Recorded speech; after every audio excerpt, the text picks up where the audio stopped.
This isn't just a piece of cloth. It's not merely a flag. What you're looking at is one of the most powerful and destructive pieces of graphic design in history.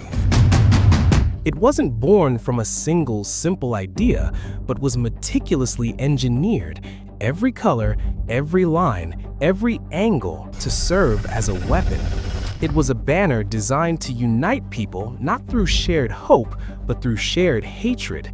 It was a symbol crafted to hypnotize, to dominate, and to terrorize. It was a masterclass in psychological manipulation, wielded by a regime that knew how to turn a simple image into an instrument of immense power. Most people recognize this symbol and rightly associate it with pure evil, but few understand the calculated dark psychology woven into its very fabric. It wasn't just a marker for a political party. It was a carefully constructed psychological tool designed to reprogram an entire nation's way of thinking. Its power was so profound that even today, decades after its downfall, it retains the ability to instill fear and represent the absolute worst of humanity. But how? How did a political movement led by a failed artist and former corporal manage to create a symbol so psychologically potent that it could captivate a nation, brainwash millions, and become eternally synonymous with genocide and terror? How did this specific arrangement of red, white, and black become a vessel for such profound evil? To understand this, we have to go back to the ashes of a defeated empire and into the mind of its chief architect. We need to unravel the dark psychology that transformed a simple flag into a weapon of mass manipulation, deconstructing it piece by piece to see how it was built to conquer minds long before it ever crossed a border. Section 1. The Canvas of a Broken Nation. Germany after World War I. Before a master manipulator can weave their spell, they need a receptive audience. For the Nazi Party, that audience was the entire German nation, left psychologically shattered and spiritually adrift after the First World War. To understand the flag's magnetic pull, we first have to understand the profound vulnerability of the people it was designed to capture. The Germany of the early 1920s was a nation in a state of collective trauma. The war had ended not just in defeat, but in what many Germans felt was a deep, soul-crushing humiliation. The Treaty of Versailles in 1919 wasn't seen as a peace agreement, but as a punitive sentence. It stripped Germany of its territories, dismantled its colonial empire, crippled its military, and, most woundingly, assigned its sole blame for the war. This war guilt clause was a festering sore on the national psyche. It fueled a narrative of betrayal, the infamous stab-in-the-back myth, which claimed the heroic German army wasn't defeated on the battlefield, but was sold out by politicians, communists, and Jews on the home front. This psychological wound was torn open by a catastrophic economic collapse. The Weimar Republic, the new democratic government, was saddled with crippling war reparations. To pay them, it started printing money at an astonishing rate. The result was hyperinflation on a scale that's almost impossible to imagine. The German mark became worthless. People were literally using wheelbarrows full of cash just to buy a loaf of bread. Life savings vanished overnight. A lifetime of work could no longer afford a single meal. This economic despair bred chaos, fear, and a desperate yearning for stability and order. For the average German, the world had become unpredictable, frightening, and unjust. Into this vortex, the Weimar Republic tried to introduce a new national symbol, a tricolor of black, red, and gold. These colors had a noble history, associated with 19th century liberal revolutions, meant to represent a break from the authoritarian past. But for many Germans, those colors became synonymous with the very system that had failed them. They represented defeat, misery, and the shame of Versailles. Meanwhile, the flag of the old German Empire, a tricolor of black, white, and red, remained a powerful symbol for conservatives and nationalists. It brought back memories of a time when Germany was a global power, a military force, a nation with pride and a strong leader. It stood for order, strength, and a glorious past. This was the psychological landscape Hitler and the Nazi Party sought to conquer. A nation reeling from trauma, starved for pride, and deeply divided. The German people were desperate for a savior, for someone to restore their lost honor, and for a symbol that could wash away the shame. They didn't just want a new government, they wanted a new faith, and every faith needs its symbols. Hitler understood this better than anyone. He knew that to capture Germany, he first had to capture its imagination. He needed a banner that could channel the nation's rage, its nostalgia, and its desperate hope into one terrifyingly effective image. Section 2. A failed artist's masterstroke, the design of the Hakenkreuz Flagge. Adolf Hitler may have failed as a painter, but he was a keen student of mass psychology. In his manifesto, Mein Kampf, he dedicates a surprising amount of detail to the flag's creation, revealing a meticulous and calculated design process. He wasn't just picking colors, he was engineering an emotional response. In his book, Hitler takes full credit, writing, "I myself, meanwhile, after innumerable attempts, had laid down a final form, a flag with a red background, a white disc, and a black swastika in the middle." The reality, however, is a bit more complex. While Hitler did make the final, crucial modifications, a dentist and early party member named Friedrich Krohn had already presented a very similar design in 1920. But it was Hitler's changes and his profound understanding of symbolism that gave the flag its devastating power. Chapter 2.1. The Power of Red: Blood, Fury, and Social Seduction. The first thing that hits you is the vast, arresting red background. Hitler's choice of red was a masterstroke of psychological co-opting. He stated plainly that the red represented the social idea of the movement. This was a direct shot at his greatest political rivals, the socialists and communists. By the 1920s, the red flag was the universal symbol of the workers' revolution. Hitler himself admitted being impressed by the suggestive spell of seeing a sea of red flags at a Marxist rally.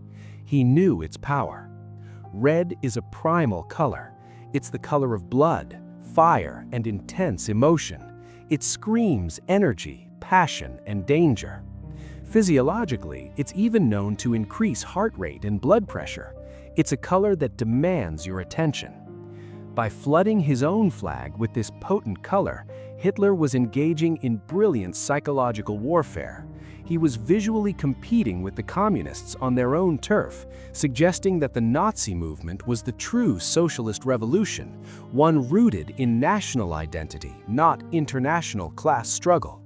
He was telling German workers, that revolutionary fire you feel, that desire to smash the old system, that belongs to us now. It was a powerful act of seduction, designed to drain the emotional energy from his rivals and redirect it to his own cause. The red wasn't just a color, it was a declaration of ideological theft. Chapter 2.2. The Purity of White: Nationalism and the Illusion of Innocence. Set against that aggressive red is a stark, clean white disc. According to Hitler, the white symbolized the nationalistic idea of the movement. Psychologically, white is associated with purity, innocence, and in a nationalist context, racial purity. By placing this bright, unblemished circle at the heart of the flag, the design created a powerful visual contrast. The white circle acts like a spotlight, pulling the eye away from the chaotic, emotional red and focusing it on the symbol within. It carves out a space of perceived clarity and order amid the fury of the background. It suggests that the raw, social energy of the red is being contained and disciplined by a focused, pure, nationalistic ideal. This combination of red and white is also visually jarring. It's the same pairing used in warning signs and emergency signals for a reason. It's impossible to ignore. The high contrast creates a visual vibration that makes the flag seem dynamic and alive, even when it's hanging still. It refuses to blend into the background, ensuring it would dominate any space it occupied. The white circle was the perfectly lit stage for the flag's dark protagonist. Chapter 2.3: The Imperial Echo and the Shadow of Black. The final, and perhaps most critical piece of psychological manipulation was the combination of all three colors: black, white, and red. This wasn't a new combination for Germany. They were the colors of the German imperial flag, which flew from 1871 to 1919. This was the flag of Bismarck's unified nation and the Kaiser's global empire. For many, it was a symbol of past military glory, authoritarian strength, and national pride. As Hitler, a former soldier, wrote, "These colors were the holiest thing I know." At the very center of the white disc, the swastika was rendered in deep, unyielding black. Hitler said the black stood for the mission of the struggle for the victory of the Aryan man. Psychologically, black is a color of power, authority, and finality. Placed against the white disc, it provides the strongest possible contrast, making the swastika's shape brutally clear and instantly memorable. By deliberately resurrecting the imperial colors, the Nazis were forging a powerful link to a pre-democratic, pre-defeat era. They were rejecting the black, red, and gold of the Weimar Republic, which they associated with humiliation and failure. The message was clear: we are not the party of this weak republic. We are the inheritors of the German Empire's strength. We are here to restore that lost glory. This was a direct appeal to the nostalgia of millions who longed for a return to perceived greatness. The flag was a visual promise, a return to the strength of the empire, but supercharged with the revolutionary energy of a new, terrifying ideology. Section 3: The corruption of an ancient symbol, the twisted cross. At the heart of the flag lies its most infamous element, the swastika, or as the Nazis called it, the Hakenkreuz, the hooked cross. The story of the swastika is a tragic tale of symbolic theft. For thousands of years before Hitler, it was a symbol of life, good fortune, and well-being around the world. Its appropriation by the Nazi regime is perhaps the most successful act of symbolic hijacking in history. Chapter 3.1: A symbol of life twisted into death. The swastika is an ancient and nearly universal symbol. The word itself comes from the Sanskrit swastika, meaning good fortune or well-being. In Hinduism, Buddhism, and Jainism, it remains a sacred and common symbol to this day. Some of the earliest known examples, like carvings found in Mezin, Ukraine, date back over 12,000 years, with some scholars tracing similar motifs as far back as 15,000 years. It appeared in ancient Greece, Rome, and among Native American tribes. For millennia, to see a swastika was to see a sign of luck, life, and the sun. So how did this positive symbol become an emblem of genocide? The corruption began in the late 19th century. When the German archaeologist Heinrich Schliemann discovered swastikas at the site of ancient Troy, he speculated it was a symbol of his remote ancestors. This idea was seized upon by racist and nationalist thinkers who began to forge a false link between the swastika, ancient Indian texts mentioning a mythical Aryan people, and the German people. This gave rise to the Völkisch movement, a collection of German nationalist and anti-Semitic groups obsessed with the idea of a superior German Volk. For them, the swastika became an emblem of this supposed Aryan identity and racial pride. By the early 20th century, various nationalist groups in Germany were already using it. Hitler didn't invent the swastika's connection to Aryan identity. He inherited it, recognized its sinister potential, and perfected its use. Chapter 3.2: The 45-degree turn: Engineering aggression. When Hitler adopted the swastika, he didn't just copy it. One of the most important choices was to use the version rotated by 45 degrees set on its point. This seemingly minor tweak has a profound psychological effect. A traditional swastika, sitting flat, is a static symbol. It feels calm and stable. But when turned 45 degrees, the symbol is instantly infused with a sense of motion. It no longer sits still, it appears to be spinning like a vortex. This tilted version was already in use by some nationalist groups. Hitler chose it specifically because it visually embodied the Nazi ideology. They were a party of violent change and struggle. The tilted swastika was a symbol of conflict, not peace, of revolution, not stability. It was, in effect, a logo designed for war. Chapter 3.3: Weaponizing an Identity. With the design finalized, the Nazi Party weaponized the swastika. It was placed at the center of their flag, on armbands, posters, and uniforms. It became the inescapable trademark of the movement. The goal was twofold. First, for Germans who bought into the ideology, the swastika was meant to stir immense pride. To them, it wasn't a symbol of hate, but a rediscovered emblem of their noble Aryan heritage. It was a visual confirmation of their supposed superiority and a promise of national greatness. Seeing it was a call to identify with the collective power of the movement. And, just as importantly, the swastika was designed to instill terror in the regime's enemies. For Jewish people, Roma, political opponents, and anyone deemed undesirable, the swastika was a direct and imminent threat. It was a brand marking them as the other. Every time they saw it, on a uniform, a banner, or painted on their shop window, it was a psychological assault.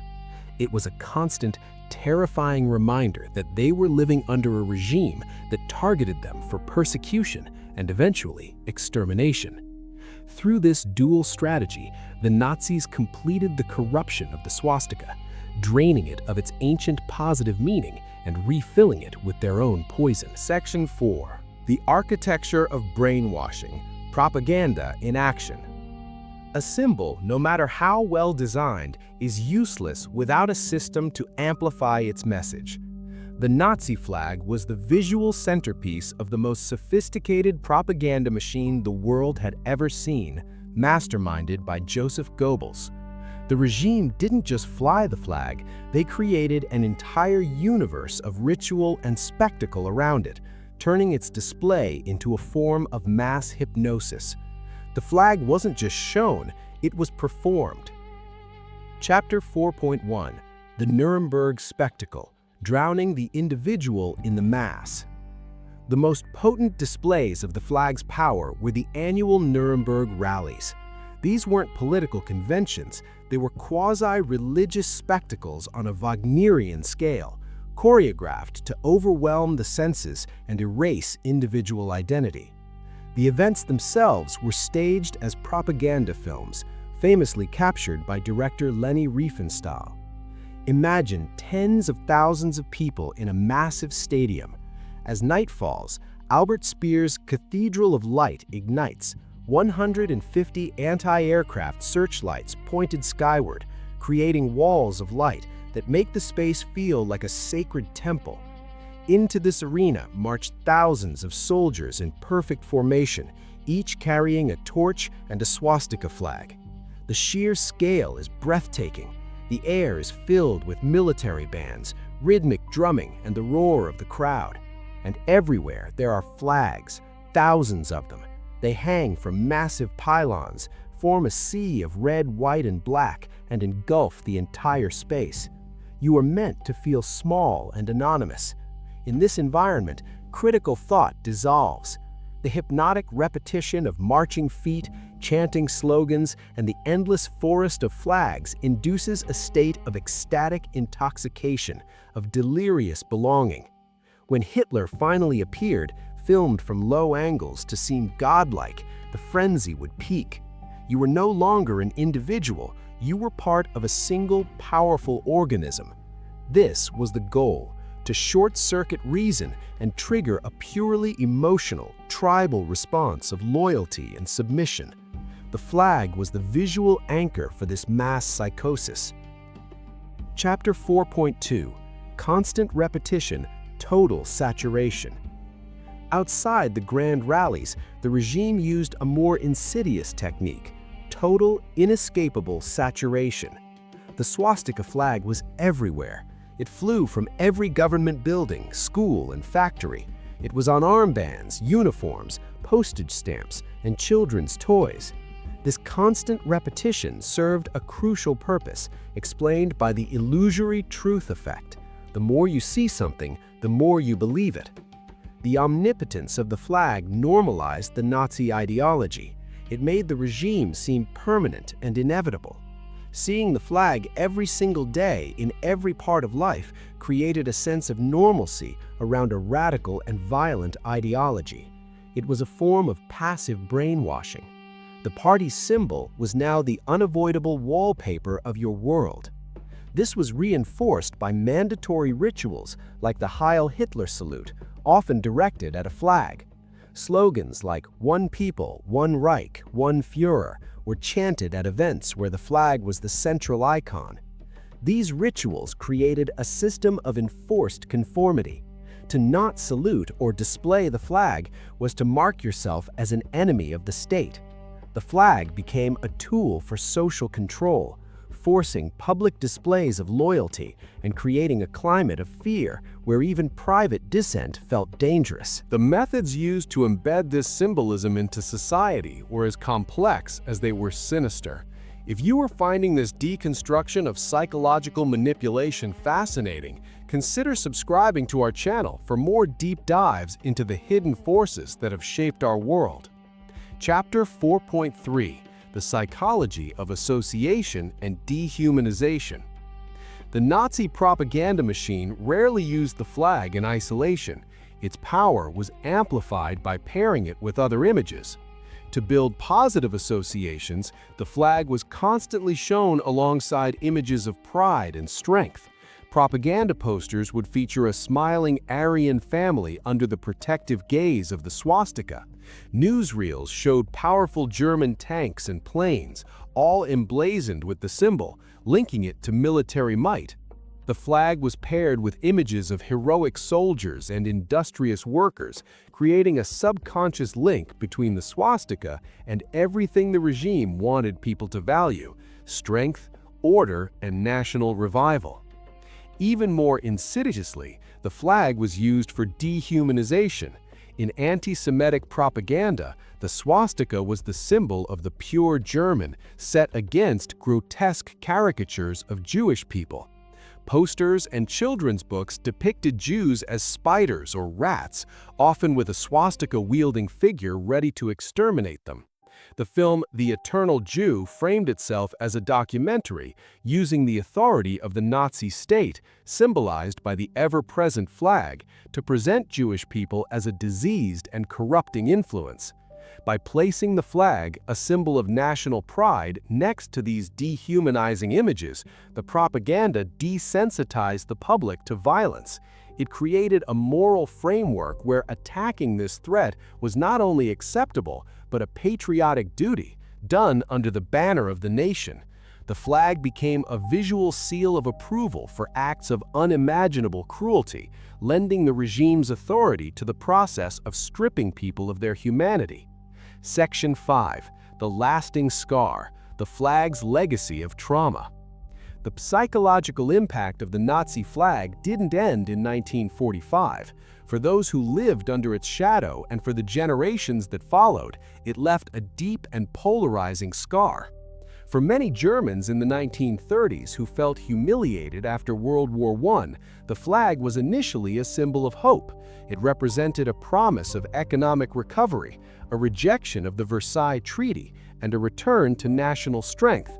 The spectacular rallies and the sense of belonging offered an escape from the chaos of the Weimar years into a world of order and purpose. For them, the flag symbolized a powerful collective rebirth. But for the regime's victims, the impact was one of pure terror. From the moment the Nazis took power, the swastika became the emblem of their oppression. It was on the armbands of the stormtroopers who dragged them from their homes. It was the banner that flew over the concentration camps where they were brutalized and murdered. In a final perverse act of symbolic cruelty, the Nazis even inverted the flag's color coding to classify their prisoners. In the camps, inmates were forced to wear color-coded triangles: red for political prisoners, black for asocials, pink for homosexuals, and of course the yellow star for Jews. This system was a grotesque parody of the flag's symbolism, using colors to categorize, dehumanize, and enforce the regime's brutal hierarchy. After the war, the flag's toxic legacy was undeniable. It had become so profoundly associated with the Holocaust that its public display was banned in Germany and several other countries. It could no longer be separated from the crimes committed under it, becoming a universal symbol of trauma and absolute evil. Yet, its power hasn't entirely faded. Today, the Nazi flag and swastika are still used by neo-Nazi and white supremacist groups around the world. For them, it remains a potent symbol of their hateful ideology. Its reappearance is never an accident. It is a deliberate act of intimidation. The flag remains a scar on human history, a permanent warning of how a simple symbol can be engineered to justify the worst of human nature. The Nazi flag was never just a flag. From its very inception, it was a weapon. It was a psychological tool designed with cold calculation to bypass reason and appeal directly to our most primal emotions: fear, hatred, pride, and the desperate need to belong. Every element was a deliberate choice. The fiery red was stolen from political enemies to capture the energy of revolution. The white circle offered a focal point of nationalistic purity. The black, twisted swastika, itself corrupted from a symbol of peace, became an emblem of aggressive racial struggle. And the resurrection of the imperial colors forged a deceptive link to a glorified past, lending a false sense of legitimacy to a nihilistic movement. Deployed through the overwhelming spectacle of mass rallies and the relentless repetition of propaganda, this flag helped hypnotize a nation. It drowned the individual in the collective, desensitized a populace to unimaginable cruelty, and branded millions for death. It stands today as a terrifying monument to the power of design when used in the service of evil. The story of the Nazi flag is more than a historical curiosity. It is a timeless and urgent warning. It teaches us that symbols are not empty decorations. They are vessels of meaning that can be filled with hope or with poison. It shows how easily a population, especially in times of crisis, can be swayed by powerful emotional imagery. Understanding the dark psychology behind this flag is essential, not just to remember the past, but to remain vigilant in the present. Because the forces of hatred and manipulation are always looking for new symbols, new flags under which to rally the lost and the angry. And the best defense against such a weapon is to understand exactly how it works. Thank you for joining us on this journey. If you want to support our explorations into history and psychology, please like this video and subscribe to the channel. History is filled with powerful symbols. Let us know in the comments what piece of historical symbolism you think we should deconstruct next.